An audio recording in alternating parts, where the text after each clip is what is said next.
ये बातचीत हम आगे बढ़ाते हैं। अमित गुप्ता हमारे साथ हैं। अमित, देखिए, लास्ट कुछ दिनों से बाजार में ग्लोबल प्रेशर है क्लियरली, और कल के सेशन में खास तौर पे एफआई सेलिंग के सामने डीआई की बड़ी बाइंग नहीं थी, वो ठीक है। लेकिन जिस हिसाब से आज बाजार संभला है ग्लोबल मेल्टअप के फेस में भी, अभी भी डाउ फ्यूचर्स मेरे हिसाब से 250-300 पॉइंट नीचे हैं, लेकिन हमारा बाजार 265 पॉइंट, हमारा बाजार काफ़ी मेच्योरली इस डिप को या इस वॉलेटिलिटी को फेस कर रहा है। आपका क्या व्यू बन रहा है? नो, आई थिंक डेफिनेटली अगर आप देखिए ना, हमने पहले भी इंटरेक्शन में बात की है, मेरे ख्याल से ये मार्केट का एक कंसोलिडेशन फेज है जो काफी healthy consolidation eventually pan out होता हुआ दिखेगा। अभी आपको थोड़ा इसलिए ट्रबल दिखती है क्योंकि काफी जो ओवर स्ट्रेस सेक्टर्स हैं वहां पर आपको एकदम से शार्प फॉल मिला। आपने देखा मेटल के अंदर, आपने आईटी के अंदर, then before that chemical stocks के अंदर हमने वो डिक्लाइन देखी थी। लेकिन आप बैंकिंग स्टॉक्स देखिए, क्या बैंकिंग स्टॉक्स में इस बार ज्यादा बड़ा फॉल है? नहीं है। क्यों नहीं है?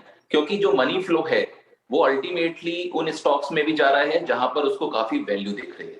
तो बैंकिंग के अंदर अगर आप देखिए जो इस बार के रिजल्ट्स हैं तो वो काफी एनकरेजिंग रिजल्ट्स हैं। अभी तक हम देखते थे कि एनपीएस बैंकिंग स्टॉक्स में कम हुए थे, बट अभी क्रेडिट ग्रोथ भी आपको बढ़ता हुआ दिख रहा है 7.2% के आसपास, फ्रॉम 5%। इवेंचुअली हमने देखा कि क्रेडिट ग्रोथ आ गया है। तो यहां पर मार्केट को आप दो पलड़े में देख सकते हो। एक वो जो कुछ कंज्यूमर स्टॉक्स हैं जहां पर ग्रॉस मार्जिन हिट हुआ है बिकॉज क्रूड ऊपर आ गया, और दूसरा एक सेगमेंट वो है जहां बैंकिंग है, टेक्नोलॉजी है। टेक्नोलॉजी के रिजल्ट्स भी काफी अच्छे हैं। तो अभी जो प्रॉफिट बुकिंग है वो आप बोल सकते हैं कि कुछ वैल्यूएशन की वजह से भी प्रॉफिट बुकिंग हो रही है, और नेस्डेक के अंदर भी हमने वो करेक्शन देखा, बट रिजल्ट्स काफी स्ट्रांग हैं अगर आप आईटी कंपनीज के देखो, और ये सीजनली वीक क्वार्टर था। उसके अलावा आप मेटल्स का देखिए, डेस्पाइट जो भी कमोडिटीज में करेक्शन आया है, तो डेफिनेटली उनका एबिलिटा ग्रोथ तो यहाँ पर नहीं आपको बहुत ज्यादा डिक्लाइन होता हुआ दिखेगा, that is still sustaining much better. और उसके साथ एनर्जी स्टॉक्स, आपने रिलायंस के भी रिजल्ट्स देखे, मेरे ख्याल से एक्सप्लोरेशन के अंदर एक नया ट्रेंड आ सकता है अगर क्रूड यहाँ पर इन लेवल्स पर रहता है। तो इंडेक्स का एक बड़ा सेगमेंट है जो अर्निंग्स ग्रोथ दे रहा है, जिस वजह से फाइनेंशियल ईयर 22 हम लोग 25% की ग्रोथ के साथ अब मार्केट को देख रहे हैं जो हो रहा है। और अगर आप फाइनेंशियल ईयर 21 का क्लोजिंग देखिए, मार्केट 14,000 था, तो 14,000 से अगर आप 25% का प्राइस ग्रोथ भी लेते हो तो 17,500 के आसपास का लेवल आता है। मार्केट ने वो अचीव कर लिया है, इसलिए एक कंसोलिडेशन फेज है जो मेरे ख्याल से अभी कुछ और समय चल सकता है।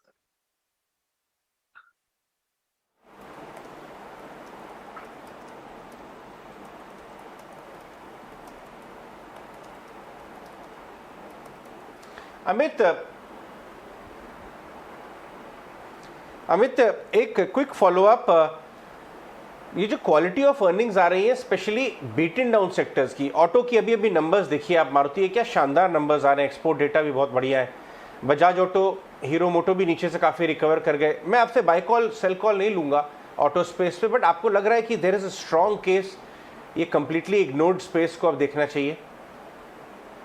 तो श्योरली ऑटोमोबाइल एक वैल्यू स्पेस है, और इस मार्केट में आप देखिए गोइंग फॉरवर्ड ये एक प्रॉपर बुल फेज है जो हम धीरे धीरे मार्केट में आता हुआ देखेंगे अगले आने वाले सालों में, जिसमें आपको प्रॉफिट बुकिंग मिलेगी वहां जहां स्ट्रेस्ड वैल्यूएशंस हैं। लेकिन जैसे आपने बोला ऑटोमोबाइल, तो ये भी एक वैल्यू स्पेस है, काफी समय से नहीं चल रहा है। सेमीकंडक्टर का प्रॉब्लम था, अभी सेमीकंडक्टर का मैन्युफैक्चरिंग काफी देशों ने स्टार्ट किया, यूएस ने स्टार्ट किया, इंडिया पीएलआई बेनिफिट देख रहा है, और इस वजह से जो लोगों ने प्रोडक्शन कम किया था वहां उन्होंने प्रोडक्शन बढ़ा दिया।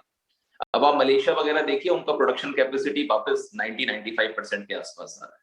तो धीरे धीरे ये प्रॉब्लम आपको सॉर्ट आउट होती हुई दिखेगी। लेकिन यहाँ ऑटोमोबाइल में जो मेन प्रॉब्लम है वो है ईवी डिसरप्शन। तो टू व्हीलर सेगमेंट को हिट हुआ है। टू व्हीलर सेगमेंट को ज्यादा हिट इसलिए भी हुआ है क्योंकि लेट मूवर्स रहे मेरे ख्याल से, अगर आप ईवी के परस्पेक्टिव से देखो नाउ, अब आप हीरो मोटो को अपने आथर एनर्जी के अंदर स्टेक लिया, बजाज ऑटो पीएलआई बेनिफिट की बात कर रहा है और ईवी में आने की बात कर रहा है मोर। लेकिन साथ में जो कंज्यूमशन है इंडिया में, अगर आप पूरा पूरा पूरा चेन देखो आप कंज्यूमशन की, तो ऐसा नहीं है कि सब जगह ग्रोथ है।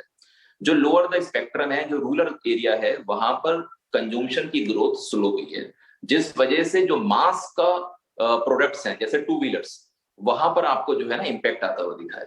मेरे ख्याल से ऑटोमोबाइल में फोकस आपको वहां करना चाहिए जहां वो ट्रैक्टर जैसे सेगमेंट जहां पर आने वाले समय में ईवी डिसरप्शन कम होगा। कंपनीज जो ईवी में फ्रंट रनर्स हैं, वहां पर हमें थोड़ा फोकस ज्यादा करना चाहिए, जिसमें टाटा मोटर्स, महिंद्रा एंड महिंद्रा, ये कंपनीज एक्चुअली काफी फोकस में है। और कमर्शियल व्हीकल जो मेरे ख्याल से आने वाले समय में अच्छा पिकअप करेगा, क्योंकि जो लॉजिस्टिक है actually it is going to recover much faster after the Covid. यहाँ से डिमिनिश होता हुआ दिखेगा, तो आपको वो सप्लाई का जो भी प्रोसेस है वो आपको नॉर्मलाइज होता हुआ दिखेगा।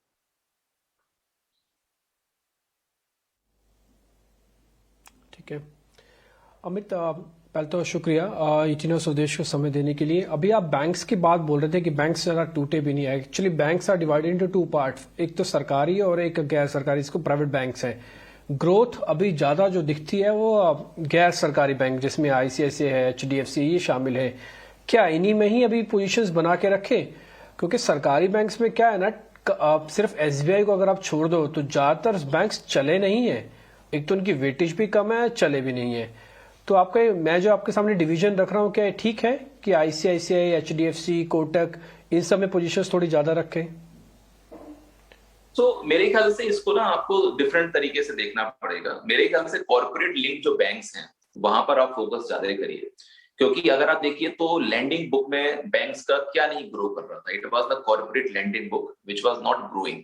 बैंक का एनपीए साइकिल तो ऑलरेडी रिड्यूस हो गया था। 2018 में अगर आप देखिए तो 12 लाख करोड़ के एनपीएस थे बैंक्स के, और आज की डेट में 7.5 लाख करोड़ के एनपीएस है।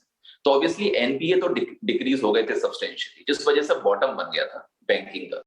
बट जो अपसाइड का जो ट्रिगर है वो क्रेडिट ग्रोथ से आता है। अब क्रेडिट ग्रोथ जो है 7.2 के आसपास आया है, तो सबको बेनिफिट होगा। अगर आप रिजल्ट देखिए एचडीएफसी बैंक है या आईसीआईसीआई बैंक, तो वी आर सीइंग दैट 16-17% के आसपास का लोन ग्रोथ पिकअप हो रहा है। तो private banking is definitely something जहां पर मनी फ्लो आपको अच्छा आता हुआ दिखेगा। लेकिन साथ में अगर आप पीएसयूज को देखें, तो आपने एसबीआई का नाम लिया, तो आई थिंक एसबीआई डेफिनेटली, अगर आप वैल्यू पर्सपेक्टिव से भी देखो, इट इज अ स्टॉक जो हमें आने वाले समय में देखना चाहिए। हमारे फंड में भी we have given a good weight actually to the stock, क्योंकि 450 के आसपास जब ये स्टॉक ट्रेड कर रहा था, आज 500 के आसपास है, कल 490 के आसपास था। तो ये स्टॉक का अगर आप सब्सिडरीज वगैरह का भी वैल्यूएशन निकालेंगे तो 190 के आसपास आता है। अगर आप 20% का भी डिस्काउंट देते हो तो 190 के आसपास की वैल्यू आती है, और स्टैंड अलोन वैल्यू ही अपने आप में 450 के आसपास है। तो मेरे ख्याल से अगर आपको इस कदर वैल्यू स्टॉक में मिल रही है, और ये मार्केट वैल्यू को समझेगा आने वाले समय में, तो अगर आप जो इसकी परसीव्ड वैल्यू है वहां से ये ऑलमोस्ट 30% डिस्काउंट पे ट्रेड कर रहा था स्टॉक, तो यहां से वो आपको ना रिकवरी आती हुई दिखेगी सर्टेन पीएसयूज में, जिसमें एसबीआई मेरे ख्याल से लीड डेफिनेटली करना चाहिए, और वो दिख भी रहा है। अगर आप स्क्रीन पे देखिए, मार्केट में अच्छा सेल ऑफ था, but we did not see that kind of sell off actually in the stock. और अब मार्केट के थोड़ी रिकवरी के अंदर we are seeing a good recovery back above 500। So these are good signs कि banking जिसने एक अच्छा बेस काफी समय से बनाया था, और क्रेडिट ग्रोथ के साथ ये स्टॉक्स अब यहां से पिकअप होना स्टार्ट कर सकते हैं।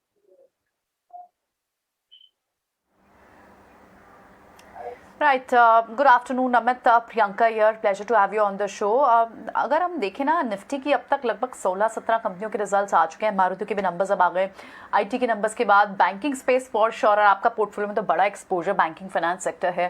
रिजल्ट्स अच्छे आ रहे हैं, और ना सिर्फ इस क्वार्टर की आपको डिस्काउंट बाजार आगे वाले क्वार्टर्स के लिए भी इन जिस तरह की परफॉर्मेंस, जिस तरह का बाउंस बैक आप हम देख रहे हैं बैंक से रिजल्ट्स के बाद, मोमेंटम जो देख रहे हैं जाहिर तौर पर इनकी एसेट क्वालिटी और इनको लेकर बुलिशनेस दिख रही है बाजार में।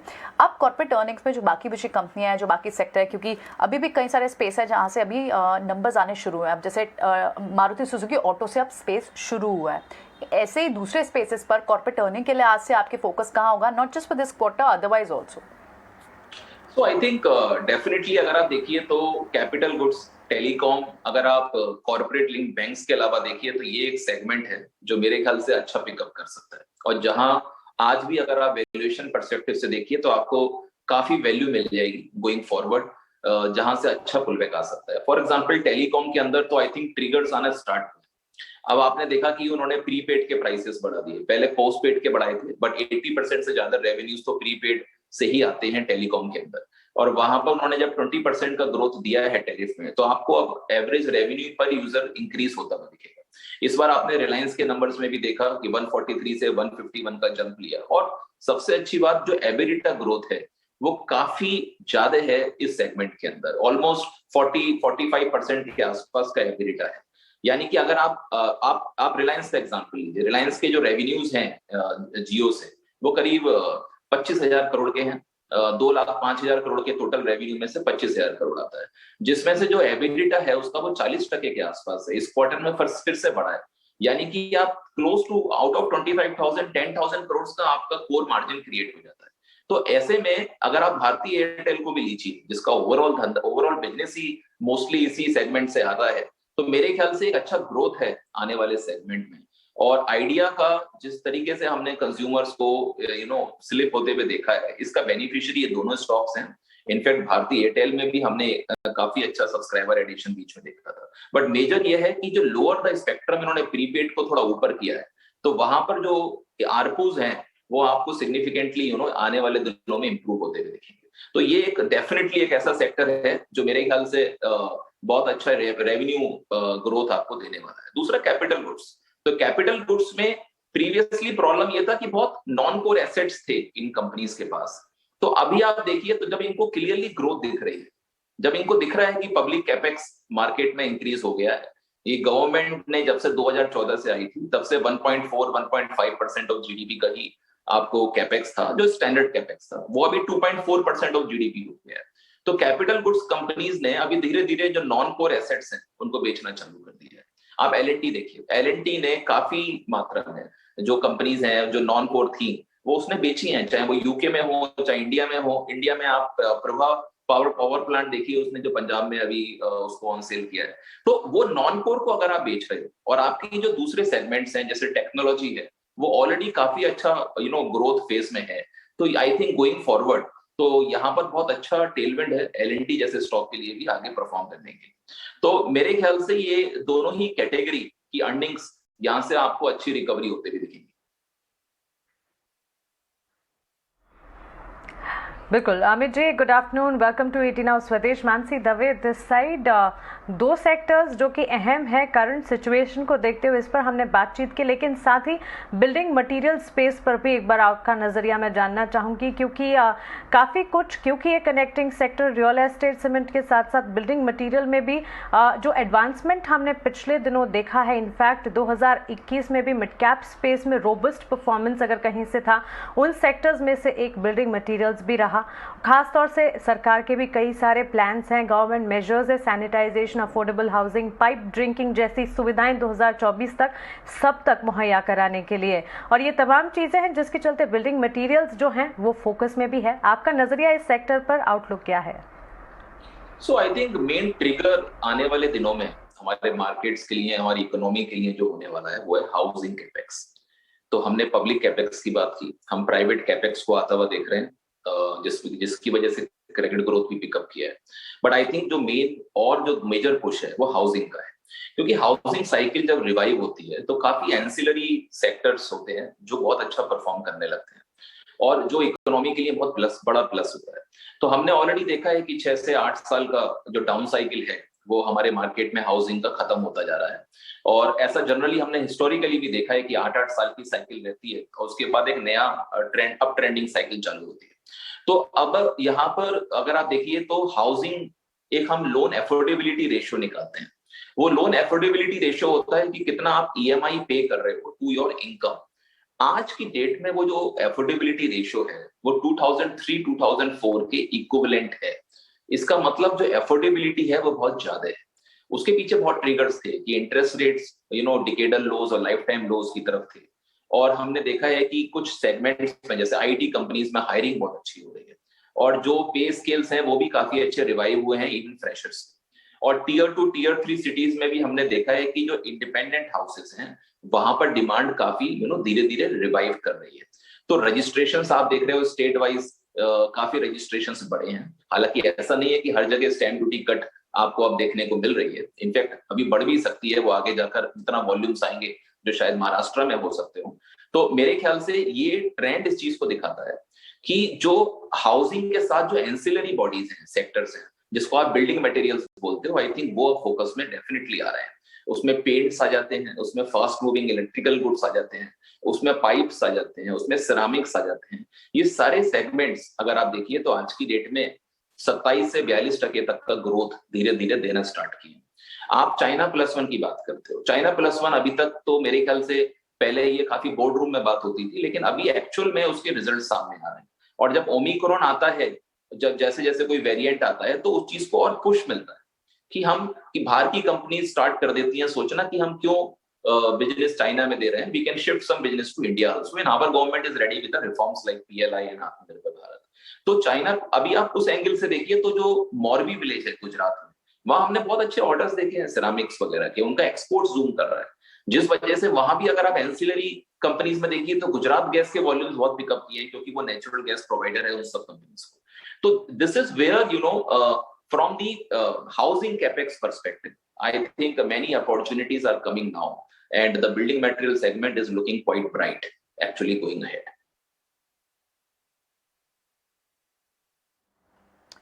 राइट, बिल्कुल। Thank you so much mister Gupta for being with us today. आज आप हमारे साथ जुड़े। आईसीआईसीआई सिक्योरिटीज के vice president fund manager Amit Gupta अपना व्यू और आउटलुक शेयर करते हुए डिफरेंट सेक्टर्स पर और बाजार किस तरह से परफॉर्म कर सकता है इस पर अपनी एंटिसिपेशन देते हुए हमारे साथ